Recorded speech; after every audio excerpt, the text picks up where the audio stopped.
नमस्कार मंडळी, पुन्हा एकदा आपल्या चॅनलमध्ये स्वागत आहे. तर आज मी तुम्हाला मेकओव्हरचा एकदम शॉर्टमध्ये व्हिडिओ दाखवणार आहे. मेकअप करतानाच्या गप्पा वगैरे आमच्या खूप छान झाल्या होत्या. तर आज मी मेकओव्हर करत आहे माझ्या सासूबाईंचा. तर या चुलत सासूबाई आहेत. तर मी सुरुवातीला बघा त्यांचा आय शॅडो वगैरे करून घेतलेला आहे. तर मेकअप करण्याचा जो माझा एक्सपिरियन्स आहे तो अगोदर मी काही जणांचे मेकअप केलेले आहेत, पण चला म्हटलं आज हा व्हिडिओ बनवावा आणि शॉर्टमध्येच मी हा मेकअपचा जो व्हिडिओ आहे तो तुमच्यासोबत शेअर करते आहे.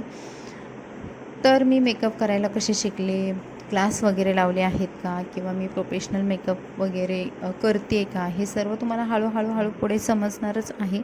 पण तुर्तास मी हा जो मेकअप केलेला आहे किंवा हा जो मेकओव्हर केलेला आहे तो कसा केलेला आहे हे कमेंट्समध्ये नक्की सांगायला विसरू नका. मेकअप करताना किंवा कोणतीही गोष्ट शिकताना आपल्याला जी मेहनत करावी लागते तर ती मेहनत माझी सध्या चालू आहे. कारण कुठलीही गोष्ट मिळवणं म्हणजे आपल्याला मेहनतीशिवाय पर्याय नाही. कधी खूप साऱ्या गोष्टी चुकतात, त्या गोष्टी चुकल्यामुळे आपण निराश होतो, हिंमत हारतो. तर तसं न करता प्रत्येक वेळेस आपल्याला नवीन काहीतरी शिकायला मिळतं. प्रत्येक चूक आपल्याला नवीन शिकवून जाते आणि त्यामुळेच आपल्याला पुढे हिंमत मिळत राहते नवीन शिकण्यासाठी. त्यामुळे कधी जरी काही तुमच्याकडून सुद्धा चुकलं तर कधी त्याचं त्रास करून घ्यायचा नाही की आपल्याला माझं चुकतंय, मला येतच नाही, किंवा हिंमत सोडायची नाही. तर आपण नवीन जोमानं पुन्हा एकदा तयारीला लागायचं असतं आणि आपलं जे काम आहे ते पूर्ण करण्याचा प्रयत्न करायचा असतो. इथे मी त्यांचं खूप छान प्रकारे मेकअप, जसं मला त्यांच्या साडीनुसार किंवा त्यांच्या फेसिंगनुसार मेकअप जसा करायचा होता अगदी तशा पद्धतीने केला. त्यानंतर त्यांची हेअरस्टाईलसुद्धा मी केलेली आहे. आता इथं कुठेही क्रिम्पिंग वगैरे केलेलं नाही किंवा जी साधी नॅचरल केस आहेत त्याच्यावरतीच हेअरस्टाईल केलेली आहे. त्यांना छान बाउन्स येण्यासाठी काही टेक्निक्स वापरलेल्या आहेत. त्यांचीसुद्धा केस पातळ होते तर त्याच्यावरतीच आंबाडा किंवा जो जुडा हेअरस्टाईल आहे ती केलेली आहे. ट्रॅडिशनल साडी आहे तर ट्रॅडिशनलच लुक केलेला आहे. मराठमोळा आपला महाराष्ट्रीयन लुक आहे तो मी केलेला आहे इथे. तर छान प्रकारे मेकअप करताना किंवा मेकओव्हर करताना गप्पा वगैरे आमच्या चालू होत्या आणि मी सुद्धा थकत नव्हते. कारण कसं आहे, आपलं आवडीचं एखादं जर काम असेल तर आपण त्याच्यामध्ये थकत नाही. आपल्याला अजून ते कसं चांगलं करता येईल, आपण कसं अजून चांगलं करू या विचारामध्ये असतो. त्यामुळे आपल्या बॉडीमध्ये जरी थोडं काही पेन वगैरे असतील तर त्याच्याकडे आपलं लक्ष जात नाही आणि आपण आपलं काम छान प्रकारे करण्यासाठी प्रिपेअर होतो, तयार होतो. तर अशाच पद्धतीने बघा मी आजचा हा मेकओव्हर केला होता. 1 ते 1.5 तास लागला होता मला हे सर्व करण्यासाठी, पण छान मस्त आरामात केला होते. कोणती घाई नव्हती किंवा क्लायंट असल्यानंतर जे आपल्याला डिप्रेशन थोडंसं हे असतं की टेन्शन असतं, आपण कसं करू, त्यांना आवडेल की नाही, असं काहीच नव्हतं. कारण फॅमिलीमधला मेंबर असल्यामुळे मी एकदम बिनधास्त करत होते. थोडं इकडे तिकडे जरी झालं तरी मला कोणी ओरडणारं वगैरे असं नव्हतं. त्यामुळे मी एकदम बिनधास्त छान असा मेकअप करत होते. त्यानंतर बघा हेअरस्टाईल पण कंप्लीट केली, छान दागिने वगैरे घातले.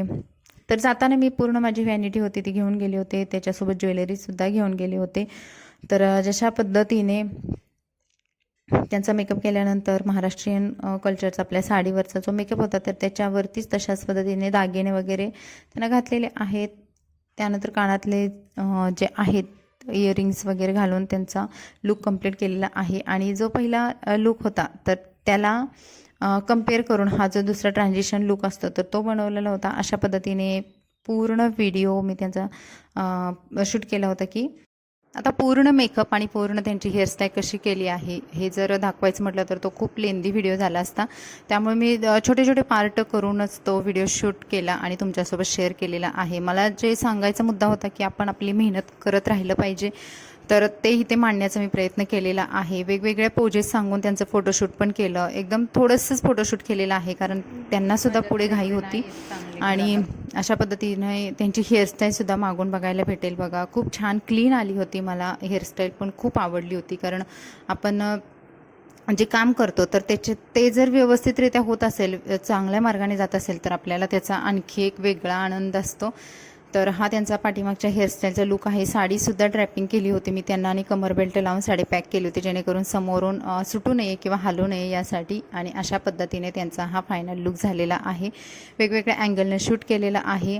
आणि हा व्हिडिओ तुम्हाला कसा वाटला कमेंट्समध्ये नक्की सांगा. आणखी जे लुक येणार आहे ते सुद्धा मी तुमच्यासोबत शेअर करीन. तर चला भेटू अशाच नवनवीन व्हिडिओसोबत. तोपर्यंत तुम्ही मस्त राहा, खुश राहा आणि प्लीज मैत्रिणींनो काहीतरी शिकत राहा, काहीतरी करत राहा. तर चला भेटू नवीन व्हिडिओमध्ये. Bye bye.